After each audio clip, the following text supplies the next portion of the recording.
As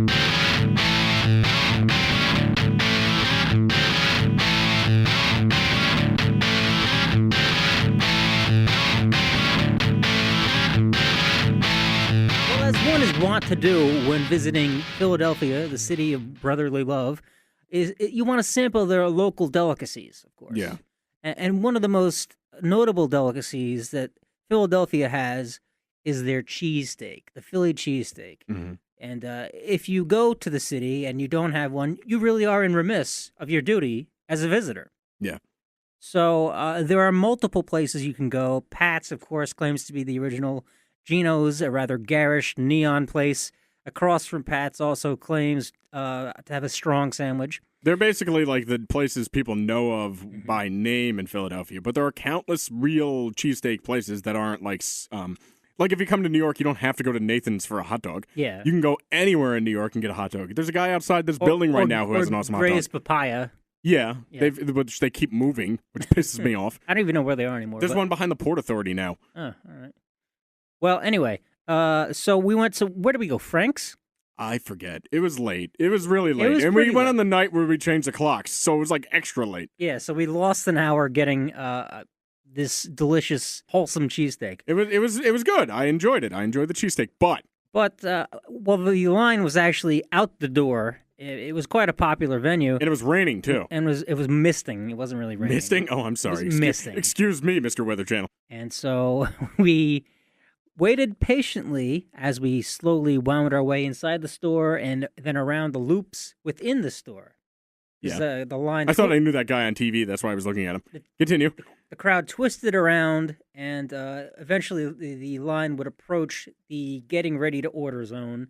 And then finally, you would be in the order zone. The order zone? Yes. Is that what you were calling it? Yes. Okay. So we were approaching the getting ready to order zone. Yeah. There was like a metal... Towards near the counter, when you're getting towards the counter. That's right. And we're reading all like the F-list celebrities that they have visited there and have signed stuff. Frank Stallone and, I don't know, Bruno Sammartino. Bruce Willis when he had hair. Yeah. Rerun. I mean, everybody was there.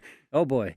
And so these gentlemen actually start walking up to me. And at first, I didn't know what the hell was going on. I mean, we had been imbibing earlier in the evening at the basketball game. Not much, but I was a little bit just enough. But I was perplexed that these gentlemen were coming toward me, talking to me.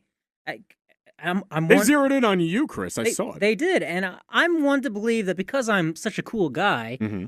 People are going to want to come up and talk to me. You ooze machismo, so like everybody just is drawn to you. It's like bees and honey. They want to be around me. They want to know me.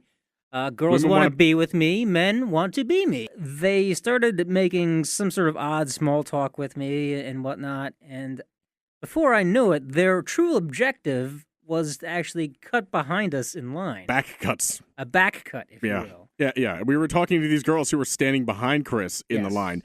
And I forget, what the hell were they even talking about? I don't know. They came all the way down at that time to get cheesesteaks for some reason.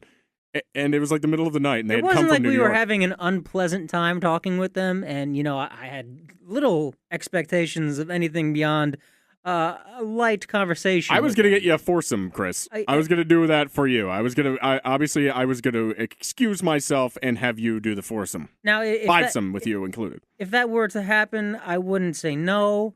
I would accept my responsibility there. You have to.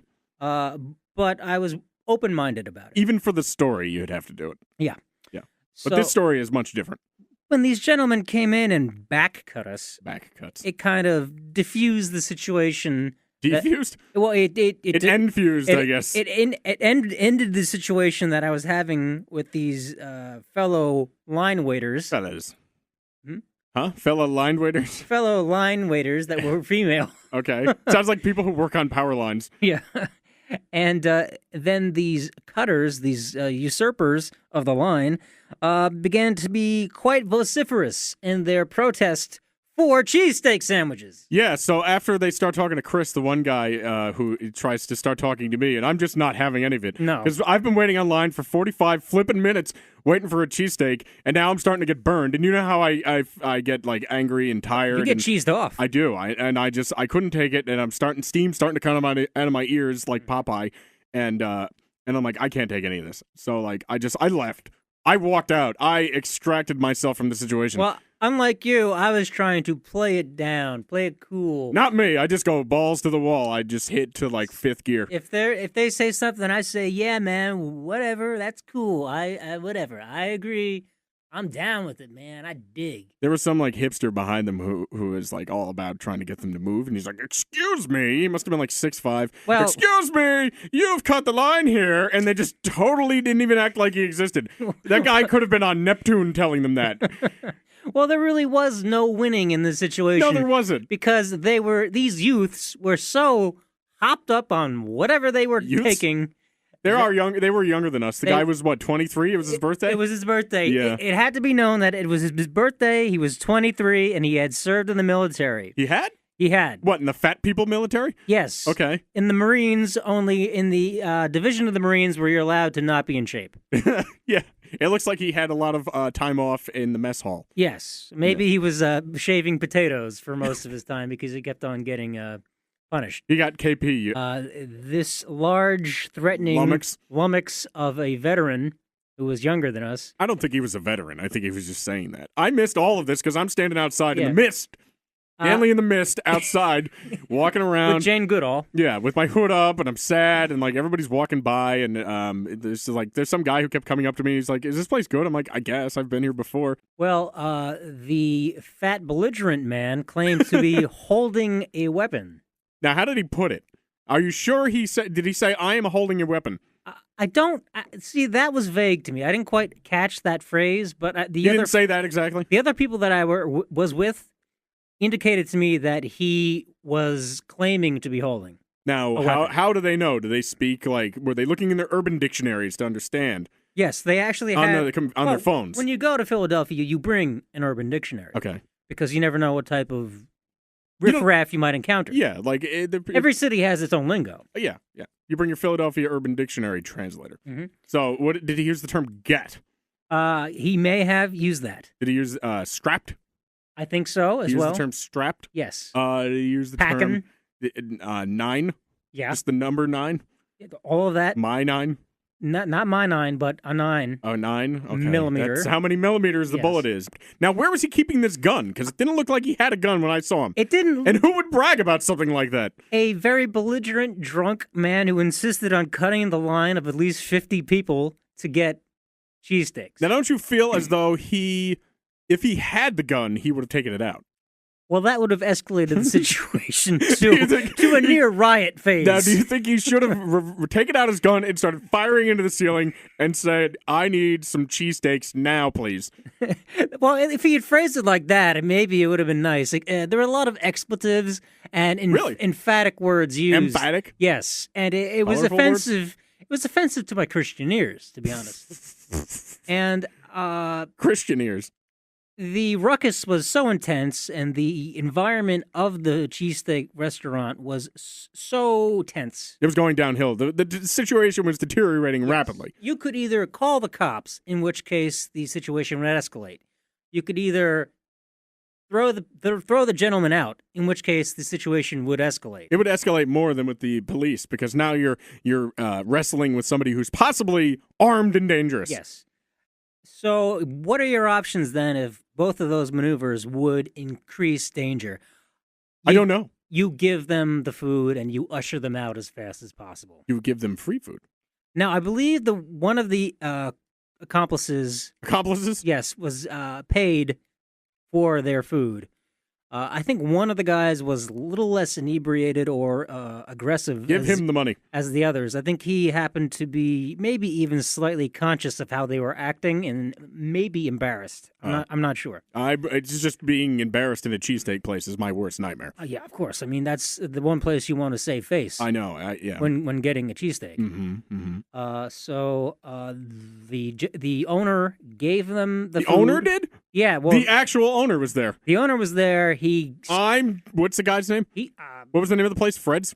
Whatever. Fred's there. Frank's? Whatever his name was. He was there, and what did he say? He scowled at them, and he said, Give me the scowl. What was it like? He's like, take your food. Oh, you made that face? Get out of here. He said, get out of here? Yeah, just go. Yeah. Like that. And Get, like you're telling a squirrel to get out of there. yeah, I think a few times before that he was trying to be like, if you guys don't shut up, ... If you don't shut up, I'm gonna have to finish this thought at some point. Yeah, it was very, very weak. He did not present a united front against these ruffians. No, him and the hipster guy were definitely not the best in taking them out. So yeah, this is I'm missing all of this. I'm speaking with people on the street. At one point, the large belligerent man got up into your face and was physically, well, not physically, but verbally assaulting you. He was? Yes, he was saying negative things to your face because you refused to shake his hand. I don't remember what he said. Yeah, so it can't be said. This is a Christian podcast, PG. Is it? You can't repeat those words. Do parents guard their children while listening to this podcast? I would hope that families listen together. Parental guidance is suggested for this podcast. You should listen on Sunday night as a family. No. After you play Parcheesi. Don't let your family hear this. So he said some very hostile words to you. That's probably why I left. I don't recall specifically the words he used. Many different variations of bitch and variations of bitch and the N-word to me and pussy. He called me a pussy? I think he did. Oh, that's not nice at all. The other gentleman wanted to shake my hand. I shook his hand facetiously and said, "Yeah, okay." I'm not shaking anybody's hand, Chris. No, you stuck to your guns. You didn't have to, and you refused. That's actual standing. You what? You stood your ground. That's actual standing your ground. I flip-flopped like a fish and accepted whatever was coming my way. Meanwhile, the girls behind us were pouting, saying, "Aren't the men going to do anything about this?" Now, that's what bothers me about that. That turns the corner into another topic here. Mm-hmm. What were we supposed to do about that? What exactly were we supposed to do about this situation, girls? Now, were they speaking specifically of you guys? Because you were speaking with them earlier. Now they feel like you have some sort of like rapport with them. They figure that because now these guys are in front of them, you, stranger guy who just talked to them for 5 minutes earlier, is now going to stand up to them and take a bullet for these strange women who took the train all the way down from New Jersey just to get a freaking cheesesteak?